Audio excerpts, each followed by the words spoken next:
ओम शांति। आज हमारे बीच में आदरणीय भ्राता मंगूराम लाल चंदानी जी हैं। ये हमारा सौभाग्य है कि इतने पुराने बाबा के बच्चे हमारे बीच में हैं आज, और आपका अनुभव आज आप हमारे साथ में साझा करेंगे। आप ज्ञान में 1964 में आए, जयपुर से आप निकले ज्ञान में, आपको ज्ञान सती दादी जी ने दिया। आज हम आपसे 18 जनवरी के बारे में कुछ अनुभव शेयर करना चाहते हैं। 18 जनवरी आप जब आता है तो हमें याद आता है वो तो जब शरीर छोड़ा, उस समय आप कहाँ थे और क्या आपका अनुभव? हाँ, इस समय ये बड़ी वंडरफुल बात है, आपने पूछी मेरे से कि उस समय मैं यहाँ जयपुर नहीं था, काम से गया हुआ था बुरहानपुर, मध्य प्रदेश में पड़ता है, इंदौर के पास में। बुरहानपुर नाम से था, वहाँ पर केला बहुत होता है। बुरहानपुर, जलगांव, जामोद वगैरह, रायपुर, ये क्या नाम वहाँ पर रावेर वगैरह, तो वहाँ केला बहुत होता है। तो यहाँ उसने किया तो मैं उधर बुरहानपुर मेरे को गया हुआ था, तो गया हुआ था तो मैं इनके पास रुका, गोवर्धन लाल जी के पास, खाना वाना खा करके आराम से जाकर के मैं कमरे में सो गया। ये अपने गद्दी पे सो गए, क्योंकि रात को इनके टेलीफोन आते थे व्यापारियों के, तो उनको बातचीत करनी पड़ती थी, तो वो फोन भी उनके पास वहीं रहता था और वहीं लेट गए जाते थे वो। तो रात को अचानक इनके पास फोन आया कोई बॉम्बे से, तो बॉम्बे से फोन आया तो कि भाई ऐसे ऐसे बात हुई है, बाबा ने शरीर छोड़ दिया। अब इनको तो उस समय तो उसको भी घबराहट हो गई, वो गोवर्धन लाल जी को जो मित्र कहते थे उसको। तो फिर उसके बाद तो मेरे पास आए। अब मंगूराम को कैसे ये बात बताऊं, सीधी सी नींद में से उठेंगे तो कैसे मैं सो रहा था उस समय, 11-12 बजे का टाइम था, मैं सो रहा था। वो आया आकर के मेरे को धीरे से जगा करके कहा कि मंगूराम भाई। मैंने कहा बोलो भाई जी। इस समय देखा तो 11:30-12 बजे का टाइम, इस समय भाई आकर के मेरे को उठा रहा है। मैंने कहा भाई ये क्या बात है, कोई बात है? मंगूराम भाई ड्रामा याद है। मैं कहूँ भाई जी बोलो तो चली, क्या बात है भाई? तो नहीं, ड्रामा याद है। मैंने कहा मेरे को ड्रामा याद है, आप मेरे को बताओ इस समय आप कैसे आए जगह ने? तो कहने लगे, फिर मेरे को वो उठा करके गद्दी के ऊपर अलग से ले गए ताकि किसी और को डिस्टर्ब नहीं हो। तो फिर मेरे को बिठा के मेरे को कहा कि ऐसे ऐसे फोन बॉम्बे से आया है कि बाबा ने शरीर छोड़ दिया। मैंने कहा आपको किसी ने बहकाया है या तो किसी ने गलत फोन किया है आपको परेशान करने के लिए, ऐसा हो ही नहीं सकता। नहीं तो अपने पास समाचार जयपुर से भी आता, मेरे पास तो आता, मगर आपके पास, खैर आपके यहाँ तो लेन देन है बॉम्बे वालों से, तो इसलिए आपके पास फोन आया, ठीक है, मगर मेरे पास तो नहीं आया, ऐसी बात तो नहीं है। ना ही कोई मेरे पास उस समय कोई मोबाइल वगैरह थे, वो आता तो भी आपके पास ही आता। हाँ, तो फिर उन्होंने मेरे को ऐसा बोला कि बॉम्बे से आया। मैंने कहा नहीं, अच्छा ऐसा करते हैं अपन जयपुर फोन लगाओ। बॉम्बे वालों ने तो आपको बता दिया, अब किसने बताया, कौन है, ये क्या, ये तो आपको मालूम। जयपुर फोन लगाओ। जयपुर फोन लगाया, जयपुर फोन नहीं लगे, फोन नहीं लगे, इधर से उधर से ट्राई किया।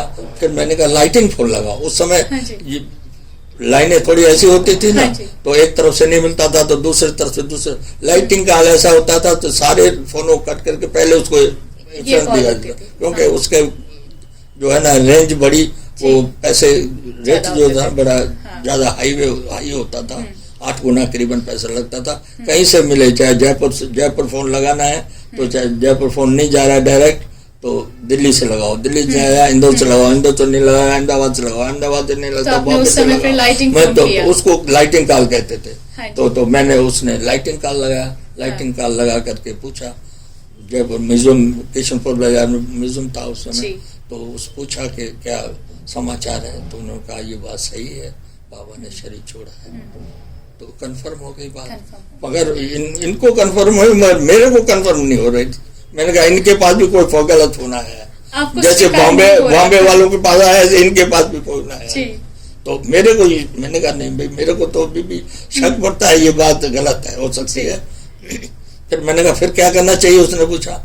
मैंने कहा देखो जहाँ सेंटर है ना अपना ब्रांडोर वाला, वो वहां पर वैन रहती है, वो संदेशी भी है, ऊपर संदेश ट्रांसफर जाती है, अपन इस समय उसके पास चलते हैं और उनको बताएंगे कुछ नहीं, और कहेंगे कि आप हम योग करने के लिए आए, हमारे कुछ ऐसी समस्या हो गई, इसलिए हमें योग करना है, हम योग करने के लिए आए। तो रात को 12 साढ़े 12 बजे हम आश्रम पे गए, रात का टाइम अंधेरे का, और जा करके हमने आश्रम का दरवाजा खटखटाया। वहाँ दरवाजा खटखटाया तो नीचे देखा तो मेरे लिए और भाई जी साथ में हैं इनके, और ये भाई भी साथ में हैं, इस समय कैसे आ रहे हैं। तो उन्होंने बहन को तो जानते हो, ये तो जानते थे क्योंकि खुलवाया उन्होंने, सेवा के अंदर था। तो उन्होंने दरवाजा खोला, बोलो भाई। तो बहन को बताया कुछ नहीं, उन्होंने कहा ऐसा है कि हमारे कुछ समस्या आ गई है, हम योग करना चाहते हैं, बाबा से योग करेंगे, और बाबा को, और आप हमारे सामने गद्दी पर बैठना, और अगर हो सके तो ऊपर ध्यान में जा करके बाबा से मिलना, और कोई हमारे लिए कोई संदेश हो तो ले। तो हम योग में बैठ के योग करने लगे। 10-15 मिनट के बाद जैसे वो बैठी ना, वो भी बेचारे तैयार होकर के, अब बड़े भाई आए हैं तो मान तो भाई समस्या है कोई ना कोई गहरी, तब तो इतनी रात को आए हैं। तो वो बैठ गई तो वो ध्यान में चली गई तो चली ट्रांसफर गई। तो फिर थोड़ी देर के बाद जब उतर के आई तो वहाँ जो सीन देखा उसने, वो आकर के वर्णन हमको बताया। उसने कहा मैंने और कोई बात किसी से हुई नहीं मेरी, मैंने वहाँ देखा हॉल है जो अपना वहाँ पर माउंट आबू का जो हिस्ट्री हॉल था है, उसमें सब भाई बहन बैठे हुए हैं, शांति से सब बाबा को याद कर रहे हैं, साइलेंस में बैठ करके योग कर रहे हैं। और बाबा जो है ना ऊपर जो स्टेज पर लेटा हुआ है, और उसके ऊपर चादर लगी हुई है, फूलों की माला वगैरह लगी हुई है, बाबा लेटा हुआ है, और सामने एक पर्दा लगा हुआ है, ड्रामा, बस ये शब्द उसमें लिखे हुए थे। तो ये मैंने वहां पढ़े, ऊपर लिखा हुआ ड्रामा, और नीचे देखा तो बाबा लेटे हुए हैं और सब योग में बैठे हुए। ये सीन देख करके मैं नीचे आई, और मुझे मेरी वहाँ दिल भी नहीं हुई किसी से बात करने की, क्योंकि साइलेंस का वातावरण था, बस ये सीन देख। तो फिर हमें कंफर्म हुआ, फिर ये लगा कि अब हमें पहुंचना है, अब तो आबू पहुंचना है, अब आबू चलना है, अब करें क्या, रात का टाइम, और गाड़ी यहाँ से कोई मिलती नहीं है। फिर उन्होंने कहा यहाँ से हम बस में चलेंगे, बस में खंडवा चलेंगे, खंडवा से कोई टैक्सी पकड़ेंगे। तो रात को ही प्लान बनाया हमने, कहा तो बस सुबह 4 बजे जाती है खंडवा। तो बस सुबह हम तैयार होकर के बस के अंदर बैठे, वो बहन भी वहां से चली, जो थी चली, वो भी चली, और क्या नाम है, मैं और वो 3 ऐसे करके हम खंडवा पहुंचे। खंडवा में जान पहचान तो थी ना, बुरहानपुर और खंडवा 1 घंटे का रास्ता है, 1-1.5 घंटे का।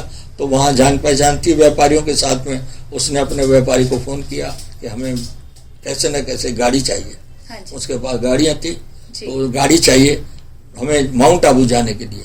माउंट आबू के लिए तो ड्राइवर जाएगा नहीं, आपको इंदौर तक छोड़ देगा, इंदौर से आप बस वो गाड़ी ले लेना। तो आप खंडवा से इंदौर आए? फिर खंडवा से हम इंदौर आ गए, इंदौर आकर के और फिर वहाँ टैक्सी का प्रबंध किया, टैक्सी से फिर हम सीधा माउंट आबू के लिए आए।